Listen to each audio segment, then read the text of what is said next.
জনগণের মধ্যে এই মুহূর্তে বাংলাদেশে একটা সাধারণ পারসেপশন, সেটি হলো যে মূলত ডক্টর মোহাম্মদ ইউনূস সামনে ক্ষমতা চালালেও পেছন থেকে কলকাঠি নাড়ছে জামাত। রাষ্ট্রের যত গুরুত্বপূর্ণ পদ এবং পদবি রয়েছে প্রায় সব ক্ষেত্রেই জামাত বিএনপিকে পরাজিত করে কৌশলগত গুরুত্বপূর্ণ পদ এবং পদবিগুলো তারা নিজেরা দখল করে নিয়েছে। এবং এখানে এত ম্যাটিকুলাসলি সব কিছু ভাগাভাগি করা হয়েছে যে বিএনপি এখন যখন বুঝতে পেরেছে যে কি সর্বনাশ তাদের ঘটে গেছে, তখন আলটিমেটলি দুর্নাম এবং বদনাম ছাড়া তাদের অন্য কোনো কিছু ভাগ্যে জুটছে না। এর কারণ হলো যে যেই জায়গাতে অর্থ আছে, চাঁদাবাজি আছে, দখল আছে, খুন আছে, জখম আছে, মামলা আছে, মোকদ্দমা আছে, সেই জায়গাগুলো একেবারে অবাধে বিএনপির লোক গনিমতের মাল হিসেবে দখল করতে পেরেছে এবং এই সুযোগ জামাত করে দিয়েছে এবং ক্ষেত্র বিশেষে তারা তাদের প্রভাব সেখানে আরও যাকে বলা হয় প্রভাব বিস্তার করেছে যেন বিএনপির লোকজন এই পদ পদবিগুলো পায়।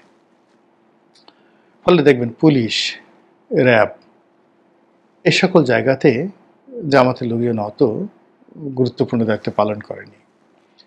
কিন্তু শিক্ষা, ধর্ম, তারপর সংস্থাপন, ক্যাবিনেট ডিভিশন, প্রধানমন্ত্রীর বা প্রধান উপদেষ্টার কার্যালয়, এর বাইরে বিচারালয়, প্রায় সব ক্ষেত্রে যেগুলো সিদ্ধান্ত গ্রহণ করে সেই সিদ্ধান্ত গ্রহণ করার জায়গাগুলো বিশেষ করে স্বাস্থ্য খাত, জামাত সেখানে চমৎকারভাবে তাদের লোক বসিয়ে এখন পেছন থেকে এমনভাবে ছড়ি ঘোরাচ্ছে যার ফলে সামনে যারা আছে, উপদেষ্টা হোক বা প্রধান উপদেষ্টা হন, তাদের আসলে জামাতের হুকুমের বাইরে যাওয়ার কোনো সুযোগ নেই।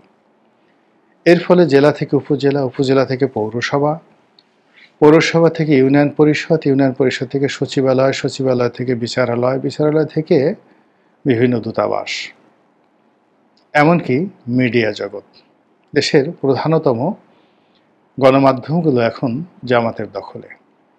এবং জামাত যে ন্যারেটিভগুলো তুলে দিচ্ছে সেই ন্যারেটিভগুলি মার্কেটিং হয়ে যাচ্ছে, হোক সেটা বিএনপির বিরুদ্ধে, হোক সেটা ডক্টর ইউনূসের বিরুদ্ধে কিংবা আওয়ামী লীগের বিরুদ্ধে, ডাজ নট ম্যাটার। জামাত যেটা চাচ্ছে ওটা ইউটিউবে ট্রেন্ডিং হচ্ছে, ওটা ফেসবুকে ভাইরাল হচ্ছে এবং মূল ধারার যারা গণমাধ্যম সেই গণমাধ্যমে ওইভাবেই রিপোর্টিং হচ্ছে।